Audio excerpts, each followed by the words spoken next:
Live from New Delhi, you're watching DD India News Hour, India's voice to the world with me, Deepika, coming up in the next 1 hour.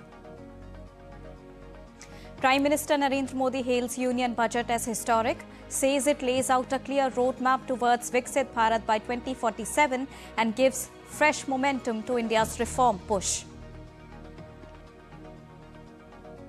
Finance Minister focuses on 3 duties of sustainable economic growth, capacity building and Sabka Saath Sabka Vikas. Defence allocation hiked by 15%. US President Donald Trump hopes for negotiations with Iran after Tehran warns of regional conflict if US attacks. Rafah crossing between Gaza and Egypt to partially reopen for limited passage of Palestinians from both the sides. And in sports, International Cricket Council rejects Pakistan government's stand to forfeit match against India in men's T20 Cricket World Cup.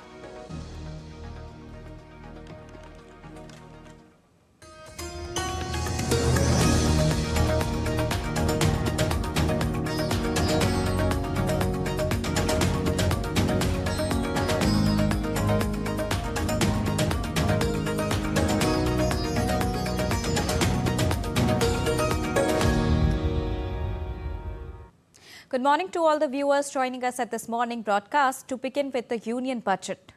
The Union Budget 2026-27 presented by Finance Minister Nirmala Sitharaman lays strong emphasis on education, skills development and employment-oriented reforms, signalling a transformative approach towards Viksit Bharat 2047.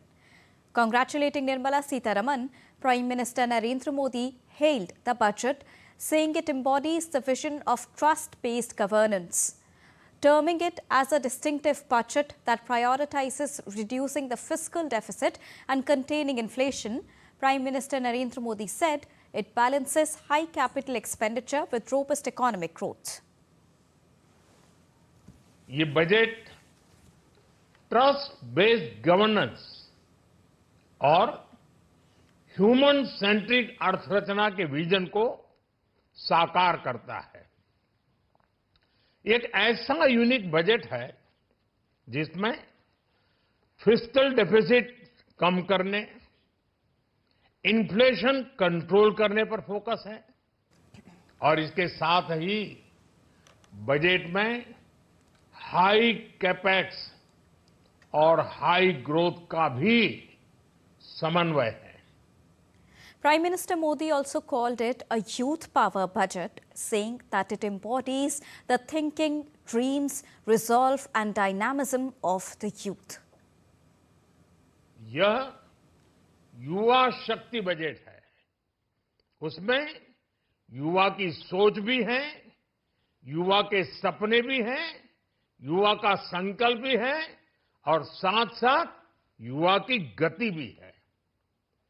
Budget में जो प्रावधान किए गए हैं उससे अलग अलग sectors में लीडर्स, इनोवेटर्स और क्रिएटर्स तैयार होंगे। मेडिकल हब्स के निर्माण से, एलाइड हेल्थ प्रोफेशनल्स के माध्यम से, ऑरेंज इकोनॉमी यानी ऑडियो विजुअल गेमिंग को बढ़ावा देकर, पर्यटन को प्रोत्साहन देकर और खेलो इंडिया मिशन के माध्यम से युवाओं के लिए नए अवसरों के द्वार खुलेंगे।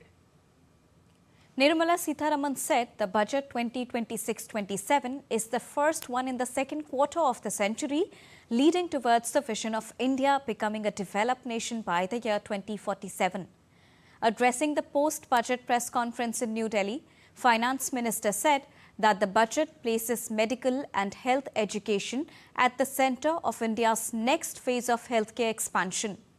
Further, the Finance Minister said the budget pushes the Indian economy to maintain its growth momentum with an emphasis on continuing structural reforms. We are laying the path and giving a push to the economy to maintain the growth momentum, and for that growth momentum or sustained economic growth, which we want to ensure. Primarily, we are looking at building the ecosystem with structural reforms which will go on. Reforms have been carried out. We are continuing to do the reform activities, so it will continue with an aim to make sure that we create enough environment for improving productivity and making sure employment is generated. Next, now take a look at some of the key highlights of the budget. India's sustained growth is the result of conscious choices and policies made by the government. In keeping with this and acknowledging that India needs to remain deeply integrated with global markets, Finance Minister Nirmala Sitharaman presented Budget 2026 for the financial year 2026-27. It is a Yuva Shakti-driven budget with a focus on three kartavyas. First kartavya, accelerate and sustain economic growth. Second kartavya, fulfill aspirations of our people. Third kartavya, vision of Sabka Saath, Sabka Vikas. Under Kartavya 1, to promote 7 strategic frontiers for manufacturing, allocation of 10,000 crore rupees has been made for Biopharma Shakti. India's Semiconductor Mission 2.0 has been announced to produce equipment and materials, design full stack Indian IP, and fortify supply chains. The Electronics Components Manufacturing Scheme of April 2025 has an increased outlay of 40,000 crore rupees to capitalize on momentum. Mineral-rich states of Odisha, Kerala, Andhra Pradesh and Tamil Nadu to become dedicated rare earth corridors. High-tech tool rooms in PSEs for manufacture of precision components, rupees 10,000 crore for container manufacturing, mega textile parks announced, Mahatma Gandhi Gram Swaraj initiative to strengthen khadi, handloom and handicrafts, dedicated initiative for sports goods for manufacturing, research and innovation. Rupees 10,000 crore for SMEs Growth Fund, corporate mitras for professional services in Tier 2 and Tier 3 towns. Increased capex to 12.2 lakh crore rupees to continue the momentum. New dedicated freight corridors from Dankuni to Surat. 20 new national waterways over next 5 years. Coastal cargo promotion scheme for a modal shift from rail and road. 20,000 crore rupees for carbon capture, utilization and storage over the next 5 years. High-speed rail corridors between cities as growth connectors. High-level committee on banking for Viksit Bharat. Restructure Power Finance Corporation and Rural Electrification Corporation. Persons resident outside India, PROI, permitted to invest in through portfolio investment scheme up to 24%. Under Kartavya 2, aspirations, high-powered education to employment and enterprise standing committee aim to be global leader in services with a 10% global share by 2047. Impact of emerging technologies including AI on jobs and skills suggest measures. Add 100,000 allied health professionals over the next 5 years. Scheme to support states in establishing 5 regional medical hubs. Set up 3 new All India Institutes of Ayurveda. Upgrade Ayush pharmacies and drug testing labs. Upgrade WHO Global Traditional Medicine Center in Jamnagar. National Institute of Hospitality upgraded from existing National Council for Hotel Management. Third Kartavya aligns with our vision of Sabka Saath, Sabka Vikas. Support high-value crops such as coconut, sandalwood, cocoa, and cashew in coastal areas. Support cultivation of walnuts, almonds, and pine nuts. Set up of Nimhans 2 and also upgrade national mental health institutes in Ranchi and Tezpur. Scheme for development of Buddhist circuits in Arunachal Pradesh, Sikkim, Assam, Manipur, Mizoram, and Tripura. Accepted recommendation of 16th Commission to retain vertical share of devolution at 41%. Fiscal deficit in BE 2026-27 is estimated to be 4.3% of GDP. Debt to GDP ratio is estimated to be 55.6% of GDP in BE 2026-27. Tax proposals. Interest on awards by Motor Accident Claims Tribunal exempt from income tax. one-time 6-month foreign asset disclosure scheme for small taxpayers who have lived abroad, 3 years exemption to dividend income received by a national cooperative federation, tax holiday till 2047 to any foreign company providing cloud services to customers globally using data center services from India, a safe harbor of 15% on cost in case of providing data center services from India. MAT is proposed to be made final tax, being reduced to 14%. Exemption on imports of goods for nuclear power projects till the year 2035. Exemption to the import of capital goods required for processing of critical minerals. In total, non-debt receipts 36.5 lakh crore rupees. Net tax receipts 28.7 lakh crore rupees. Expenditure 53.5 lakh crore rupees. Net market borrowing 11.7 lakh crore rupees. Gross market borrowing 17.2 lakh crore rupees. Bureau Report, DD India. And in the Union Budget, post-Operation Sindoor, defence services of the country have received an unprecedented allocation of 7.85 lakh crore rupees for the financial year 26-27. Now, this is a major boost to country's armed forces. The allocation is equivalent to 2% of the estimated GDP. That marks a 15.19% jump over last year's budget estimates and also makes defence the single largest spending ministry, accounting for 14.67% of total central government expenditure. Beyond routine modernization and operational needs, the enhanced outlay also factors in emergency procurement of arms and ammunition undertaken after Operation Sindoor across both capital and revenue heads. Now, a major thrust is visible in capital spending, which has been raised to 2.19 lakh crore rupees, which is up sharply from 1.8 lakh crore rupees last year, underscoring government's push to upgrade military capabilities and preparedness. Now, the budget also reiterates a strategic commitment to building a future-ready, self-reliant military with a clear emphasis on Atmanirbhar Bharat and transforming India's armed forces to global benchmarks.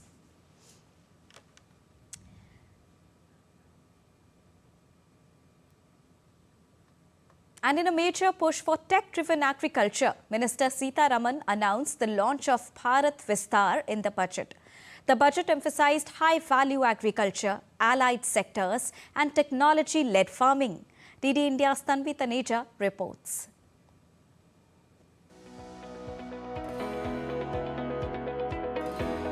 In the words of M.S. Swaminathan, the father of India's Green Revolution, if agriculture goes wrong, nothing else will have a chance to go right.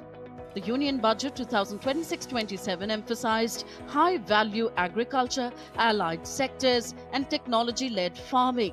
High-value agriculture will get a boost for promoting high-value crops like that of coconut, sandalwood, cocoa and cashew in the coastal areas, agar trees in the northeast and nuts like walnuts and almonds in the hilly regions. The Finance Minister announced coconut promotion scheme to boost productivity. Special support would be given for sandalwood cultivation via partnerships with state governments to promote scientific farming and post-harvest processing. The Finance Minister also announced credit-linked subsidy programs for supporting animal husbandry so as to promote entrepreneurship, modernize livestock enterprises and scale up integrated value chains in the dairy, poultry and livestock sectors. To strengthen the fisheries value chain, the government will launch initiatives for integrated development of 500 reservoirs and other water bodies. These aim to strengthen the fisheries value chain in coastal areas. There's been a lot of focus on agriculture, high value-added agriculture. You heard about focus on coconuts. The potential on coconut is a very, very large opportunity that India is presented with. High-value crops like cocoa. I think these are all areas which will move us from a low-value agriculture to a high-value agriculture. Value addition is another big area they've looked at.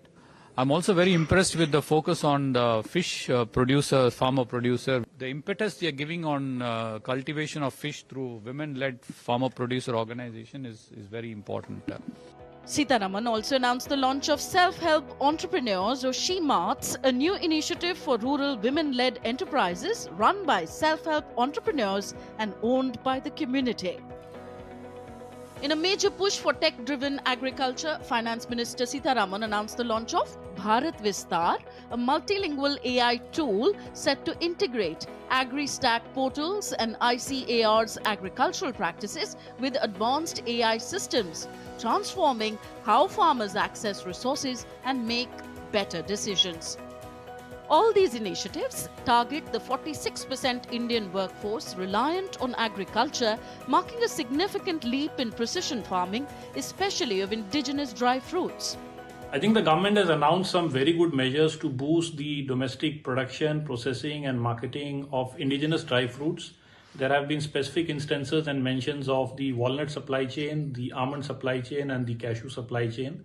I think these steps will go a long way. Number one, in ensuring that the Indian indigenous farmers benefit a lot versus importing so much of dry fruit. Number two, we will save a lot of foreign exchequer by avoiding import of so much of dry fruits. We already know we import more than $4 billion worth of dry fruit.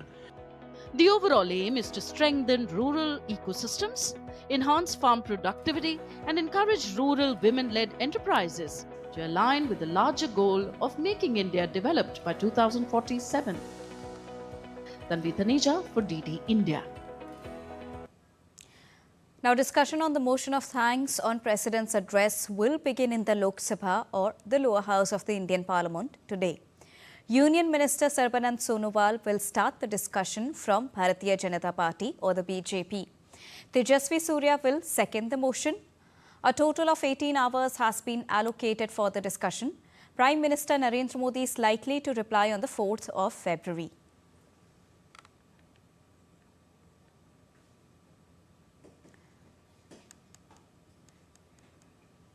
Time for a short break, but still to come on the other side.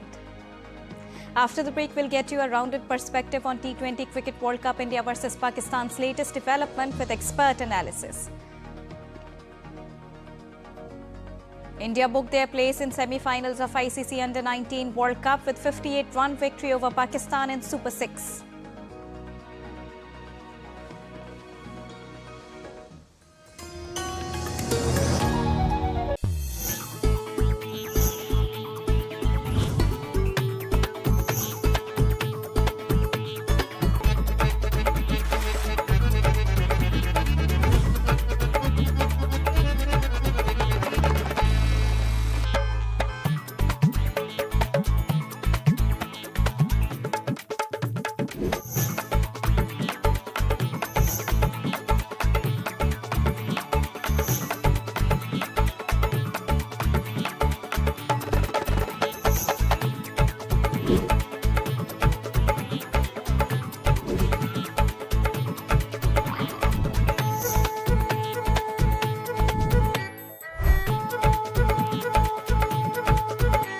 Welcome to Jaipur.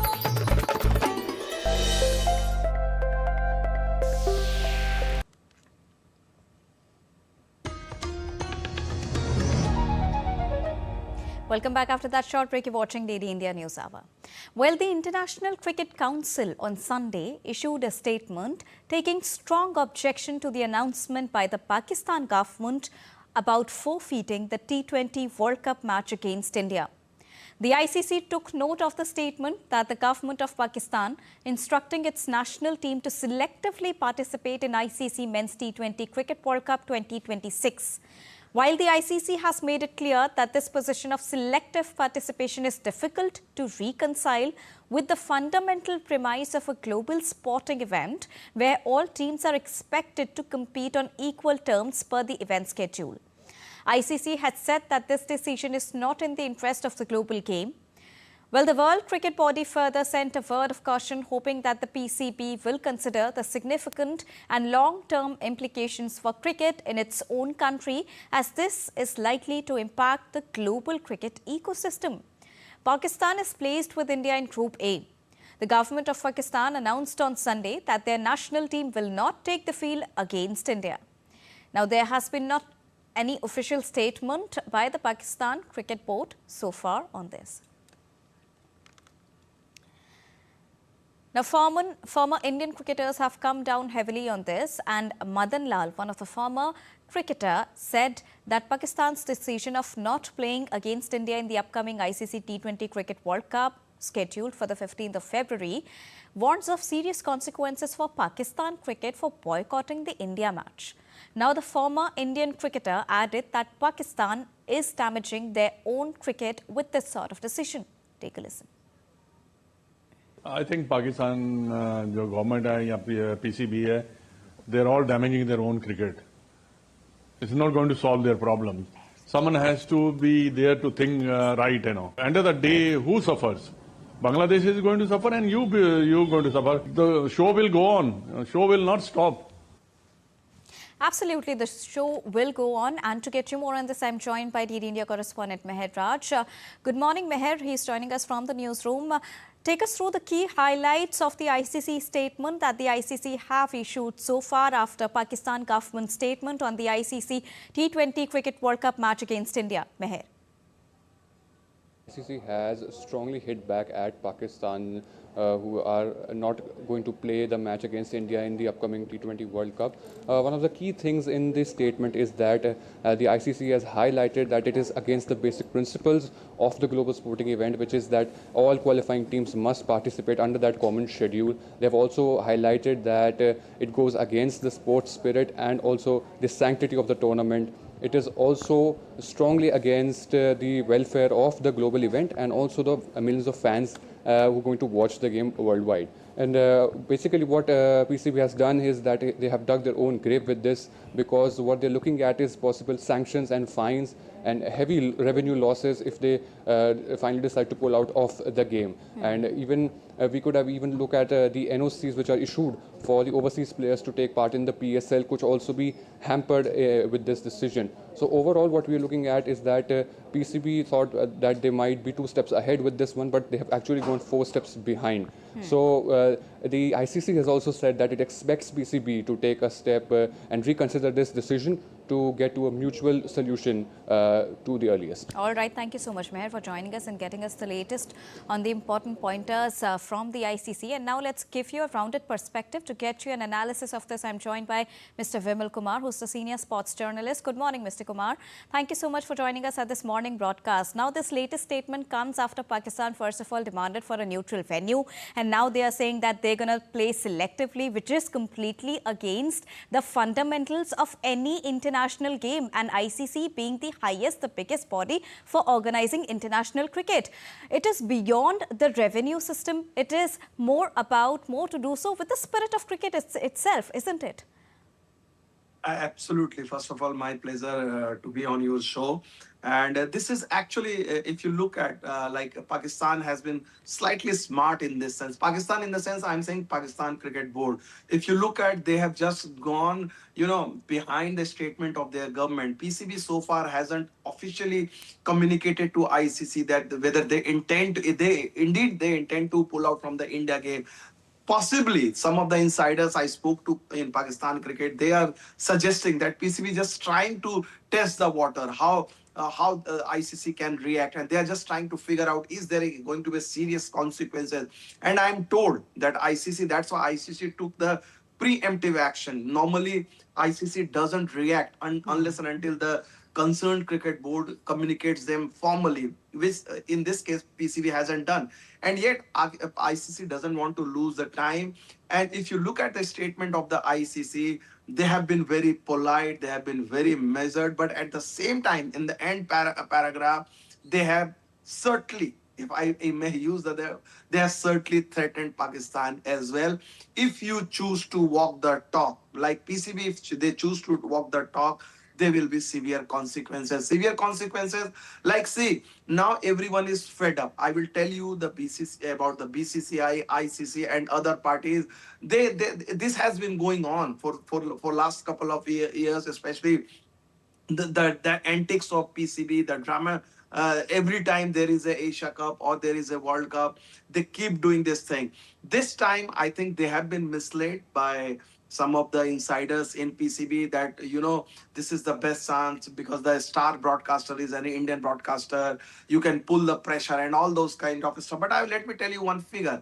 that if Pakistan indeed pulls out, like it's like a 200 crore, nearly 200 crore game, the amount of revenue the ICC is going to generate. So who pays for that? Because ICC can simply say that. They have this argument that, okay, you are pulling out. Are you going to pay the broadcaster, the host broadcaster, 200 crore?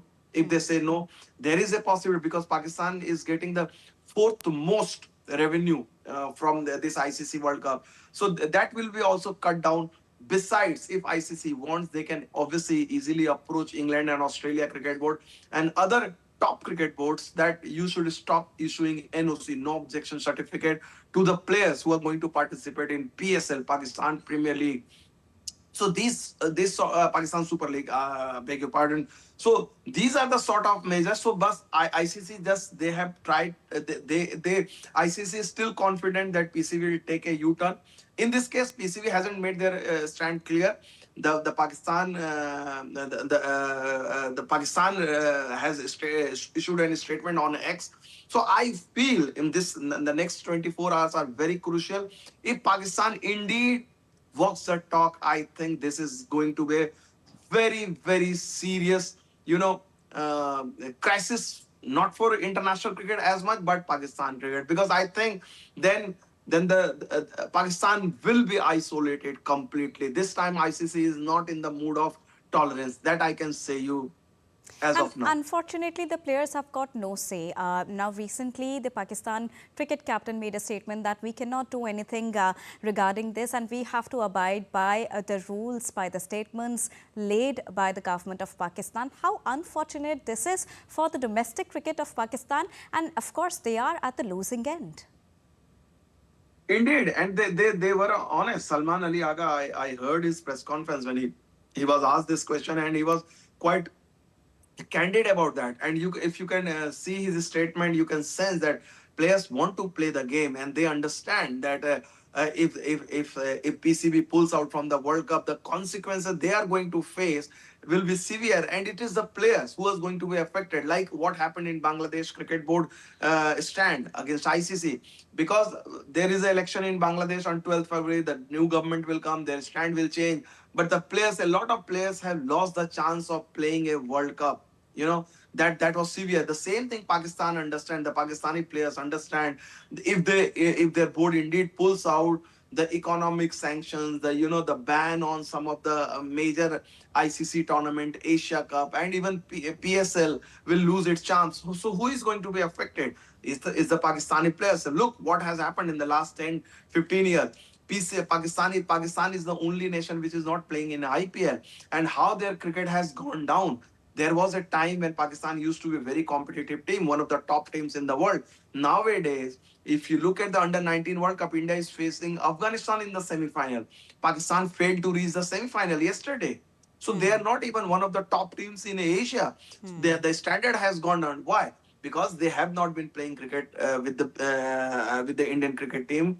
They are not participating in IPL, unlike other top teams who have been getting benefited from the IPL, the exposure of IPL. It's not about just money. The kind of exposure you get, you interact with all the top players, your skill set gets improved and all those things. Pakistani players are missing out. So if PCB takes this decision, then the consequences, it has to be, faced by the Pakistani players, because PCB they keep changing. The president keeps changing. The chairman keeps changing. But these are the players who play for countries, who have their entire career will be in jeopardy. So I think still I'm hopeful. Like ICC is hopeful, the better sense will prevail, and they will because if they just selectively try to pull out from one game, I don't think it is going to work.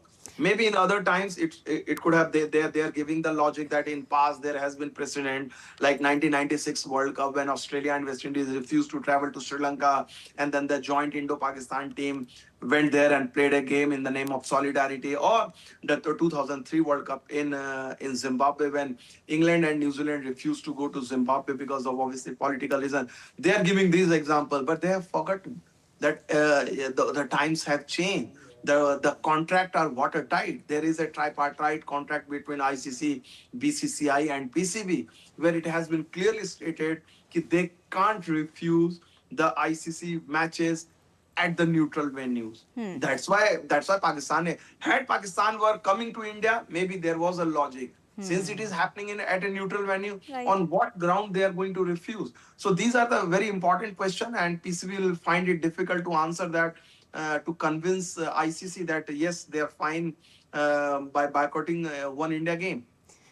Based on ego, baseless decisions are being taken continuously by Pakistan. First of all, we saw it first happening with the Asia Cup trophy, and now they are, at the losing end with this particular statement that has come from the government of Pakistan itself. But looking at it, even at the time of Operation Sindoor, India decided not to handshake with Pakistan, but we still played with Team Pakistan. Now, this is not only against the diplomatic grounds, but also against the spirit of sports. And of course, you highlighted that what sort of a loss it is for Team Pakistan. What next can we expect apart from the U-turn? What could be the possible repercussions for both the sides when we look at the possible developments? Because 15th of February is not that far.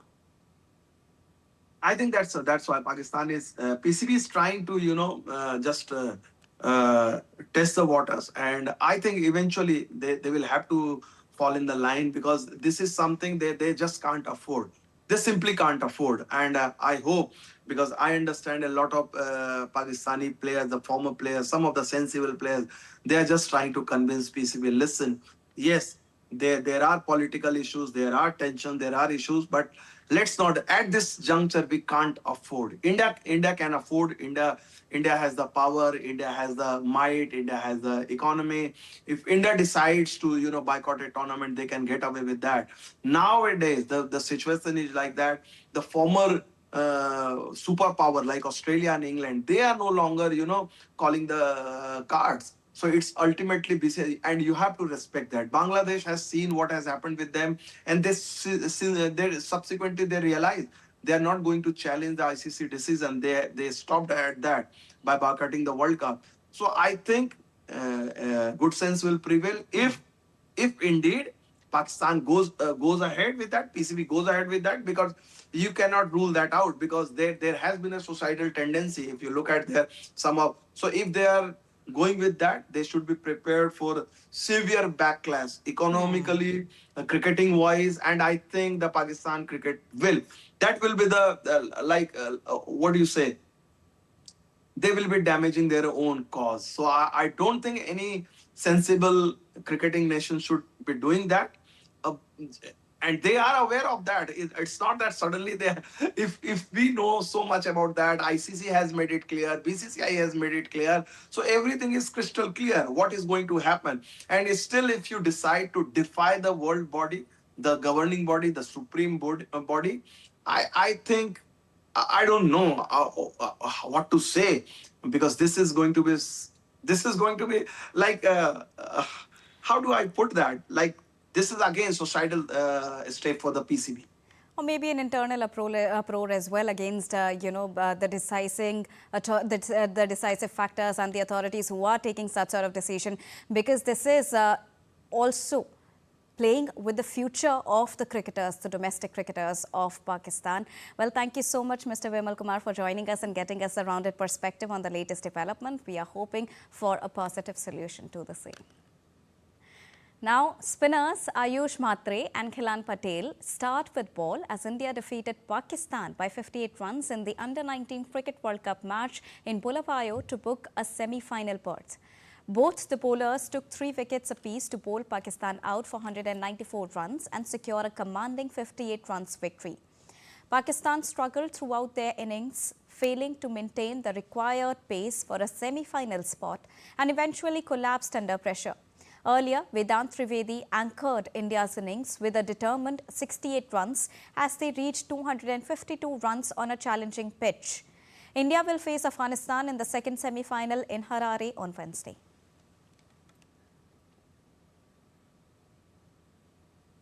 Time for a break. We'll be right back.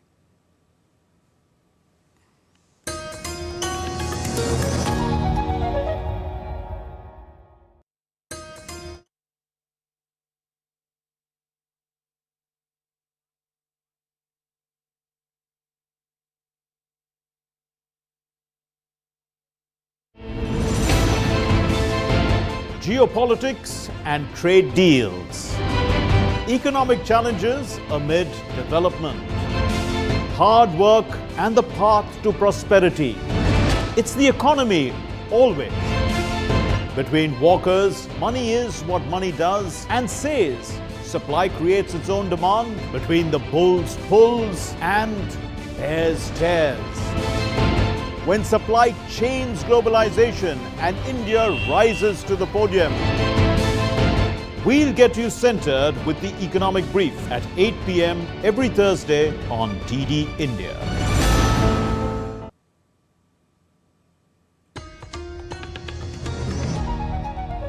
Welcome back after that short break. You're watching DD India News Hour. Updates on US-Iran tensions now.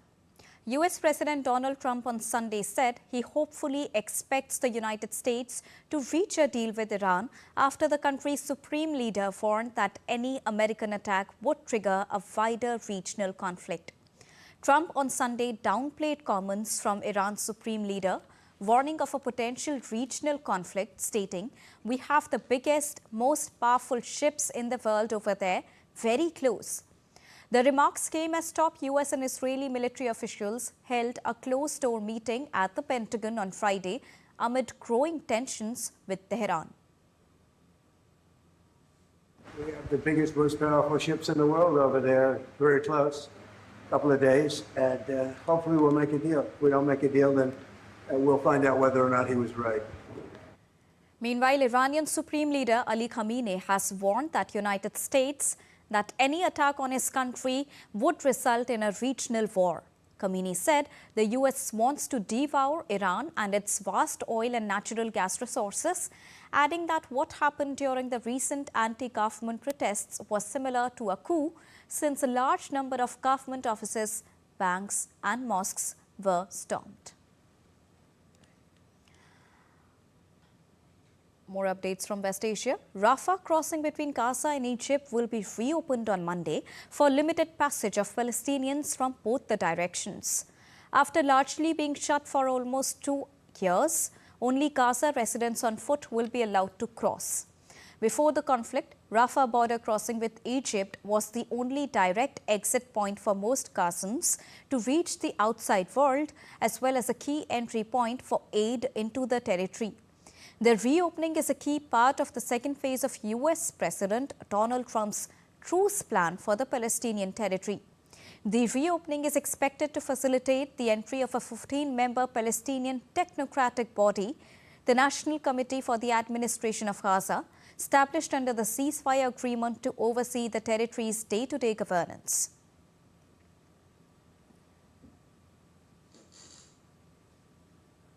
Israel has said the crossing would open under stringent security checks only for Palestinians who wish to leave Gaza and for those who fled the fighting in the first months of the war to return. According to an Israeli defense official, the crossing can hold between 150 to 200 people altogether in both the directions. Meanwhile, Egyptian officials said the lists of Gazans set to pass through the crossing have been submitted by Egypt and approved by Israel. The Israeli army in May 2024 took control of the Palestinian side, claiming that the crossing was being used for terrorist purposes. Many access points have since been mostly closed, including those used by the United Nations. Rafah briefly reopened for medical evacuations during a short ceasefire between Israel and Hamas in January of last year. Syrian Kurdish security forces on Sunday announced a curfew early next week in 2 cities in the country's northeast ahead of the implementation of a recent deal struck. Kurdish security forces announced a curfew in northeastern city of Hasaki and in the northeast's main Kurdish city of Qamishli on Tuesday. Damascus and Kurdish forces reached a comprehensive agreement on Friday to gradually integrate the Kurds' military and civilian institutions into the state. Mazloum Abdi, head of the Kurdish-led Syrian Democratic Forces, said the deal would be implemented on the ground from Monday, with both the sides to pull forces back from frontline positions in parts of the northeast and from the town of Kobane in the north. He said a limited internal security force would enter parts of Hasake and Kamishli, but that no military forces will enter any Kurdish city or town. Moving on. US President Donald Trump on Sunday stated that Washington was negotiating with Havana's leadership to strike a deal days after he threatened Cuba's reeling economy with a virtual oil blockade. Trump said Cuba is failing without Venezuela's support and that the US is in talks with Cuban leaders about a possible deal, but did not mention what the deal would involve. Earlier on Thursday, US President Donald Trump signed an executive order threatening to impose additional tariffs on any country that sells oil to Cuba. The Cuban government condemned the move as an attempt to economically suffocate the country. At least 9 Venezuelans, including human rights activist Javier Tarazona, were released on Sunday from a Caracas prison amid a process that families of detainees argue has progressed too slow. The releases came after Venezuela's interim president, Delcy Rodriguez, announced on Friday a proposed amnesty law for hundreds of prisoners. Rodriguez stated that El Helicoide Detention Center in Caracas would be repurposed as a recreational and social services center. Tarazona, detained since mid-2021, and the other individuals released had been held at El Helicoide. Tarazona, who's the director of Fundarides, was arrested in July 2021 on charges of terrorism and conspiracy for his work tracking alleged abuses by Colombian armed groups and Venezuelan military along the country's shared border. The prisoners' families claim that releases have been too slow, and a local NGO, Foro Penal, stated that more than 700 political prisoners remain incarcerated.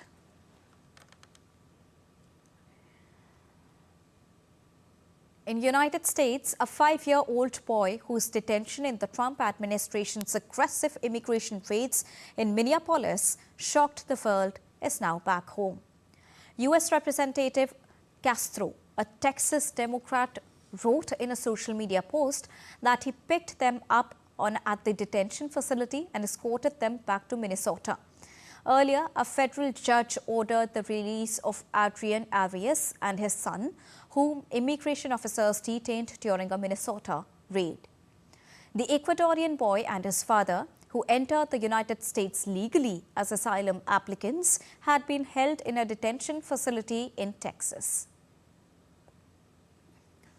Following the release of Liam Ramos, protesters gathered outside a detention facility on Sunday, as according to the protester, public pressure led to Liam's release. The two were among 4 students detained during the raid earlier this month. Updates on the ongoing Russia-Ukraine conflict. Ukrainian President Volodymyr Zelensky confirmed that a new round of peace talks involving Ukraine, Russia and the United States is scheduled for Wednesday week in the UAE. Zelensky, in a social media post, stated the second round of trilateral talks between Russian, Ukrainian and US officials on a US drafted plan will begin on Wednesday instead of Sunday. Neither the Kremlin nor the United States have confirmed the new dates. The announcement comes a day after one of Russian President Vladimir Putin's top envoys held surprise talks with the US officials in Florida without Kyiv. Zelensky also offered his condolences to the families of those killed after a Russian drone strike on a bus carrying minors. At least 15 people were killed and 7 wounded after a Russian drone struck a bus carrying minors in Ukraine's southeastern Dnipropetrovsk region. The attack came hours after Zelensky announced the second round of US-brokered trilateral talks. The Democratic Republic of Congo's government stated at least 200 miners were killed after several mine shafts collapsed at coltan sites in Rupaya of the Eastern Democratic Republic of the Congo. Most of the victims were artisanal miners, and the dead also included children and women. The collapses occurred on Wednesday and Thursday at different coltan mines in Rubaya, an area controlled by the rebels since April 2024.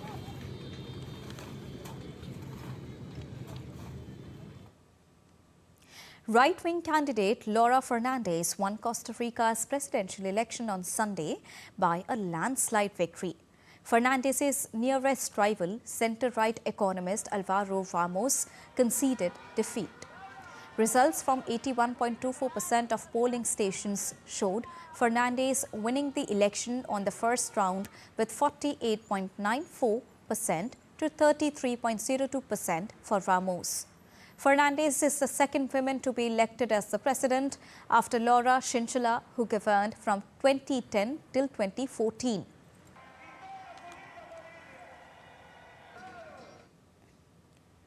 A passenger bus crash in Antalya, Turkey, killed at least 9 people and injured 26 others on Sunday. The bus carrying 34 passengers from Tekirdağ to Antalya crashed in rainy conditions and was seen lying on its side in a roadside ditch.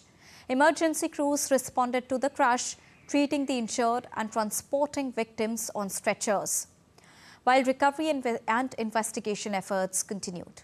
Antalya's governor said a technical investigation would reveal the precise cause of the accident.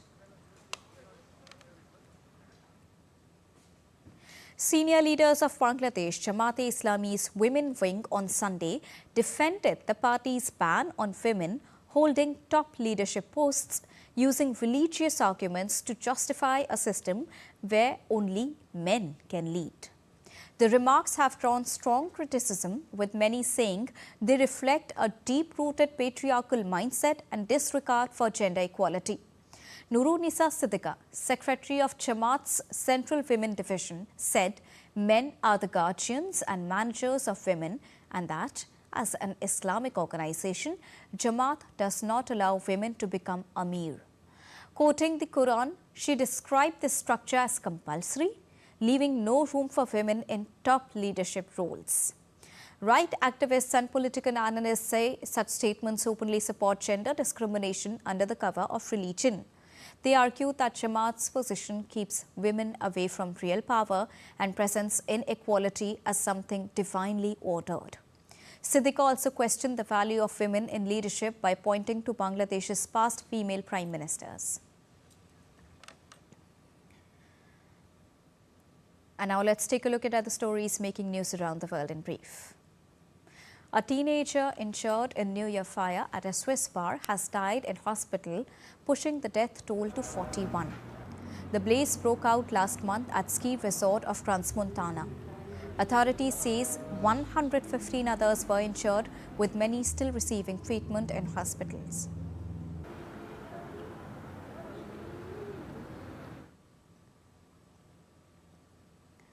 Russia's winter wellness trend known as ice floating is gaining popularity in Moscow, where people enter the icy Moscow River wearing rescue wetsuits.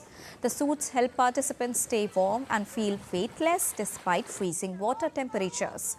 Long popular in regions like Murmansk and Lake Baikal, the activity has now reached the Russian capital, where winter temperatures can drop to minus 20 degrees Celsius.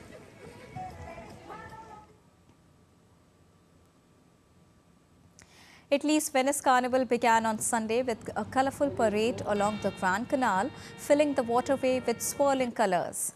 This year's carnival carries an Olympic theme linked to Italy hosting the Milan Cortina Winter Games. Titled Olympus at the origins of the game, the celebrations run from 31st of January till the 17th of February, blending sport, ancient mythology and festive tradition. And now let's get you business updates. Oil prices fell sharply on Monday as US-Iran tensions eased, while precious metals remained volatile. In the oil market, both major crude benchmarks fell more than 3% in early Asian trade after US President Donald Trump said he hoped to reach a deal with Tehran. Prices were also weighed down by a stronger dollar following news that President Donald Trump had nominated Kevin Warsh to lead the US Central Bank. The dollar's rise weighed heavily on precious metals. Gold and silver extended losses from Friday when prices fell sharply following the Fed announcement. Gold dropped as much as 6% on Monday, while silver briefly fell around 11% before recovering slightly.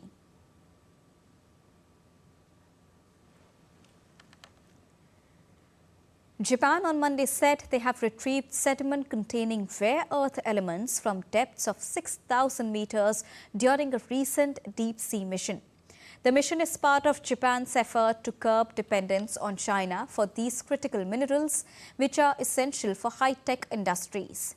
The retrieved sediment will undergo detailed analysis to determine the exact quantity of rare earth it contains.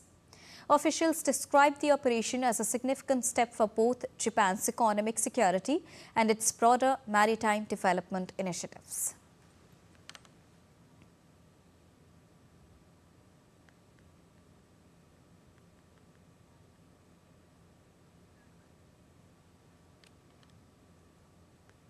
Moving on. World Wetlands Day is being celebrated to recognize and raise awareness about some of the planet's most vital ecosystem, which is our freshwater and coastal wetlands. India's Environment Minister Bhupendra Yadav will attend the celebrations at the Prasar Bharati Wildlife Sanctuary as the chief guest. The theme is Wetlands and Traditional Knowledge, celebrating cultural heritage. The minister will felicitate states for the declaration of new Ramsar sites and undertake a plantation drive under Ek Ped Maa Ke Naam.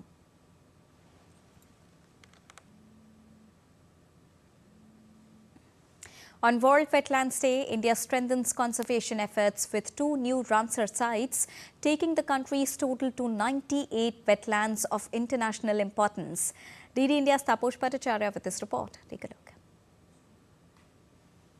On World Wetlands Day, India reaffirms its commitment to protecting nature's lifelines.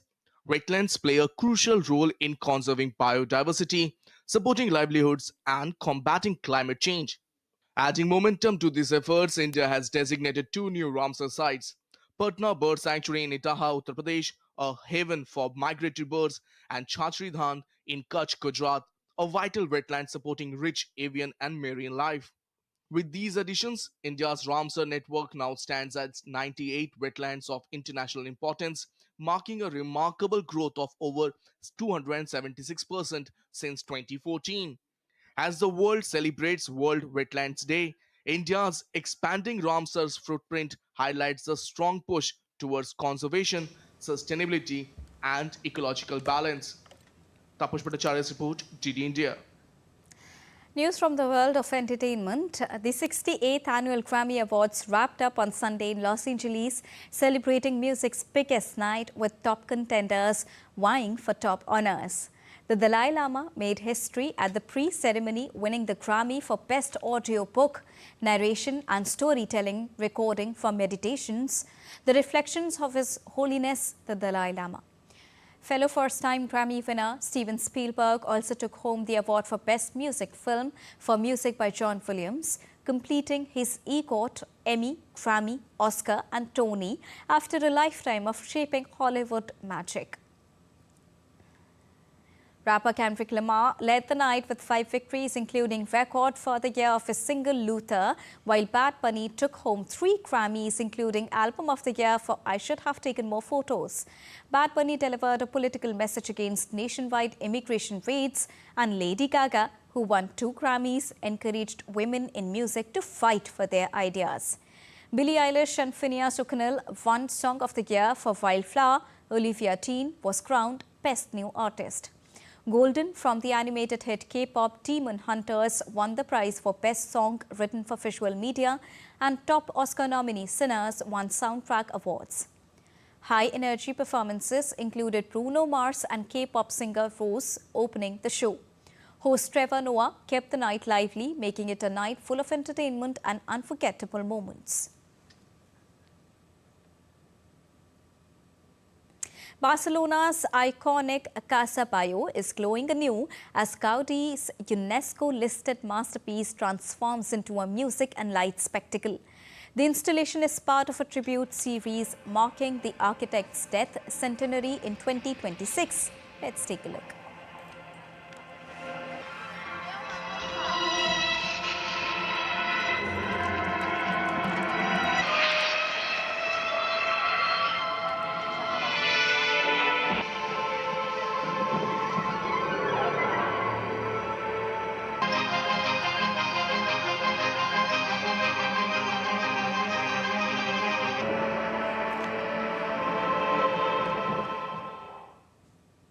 And that's all for this edition of DD India News Hour. But do let us know your thoughts on the news of the day. For those on the go, you can get all the latest news and updates from India and across the world on the DD India mobile app.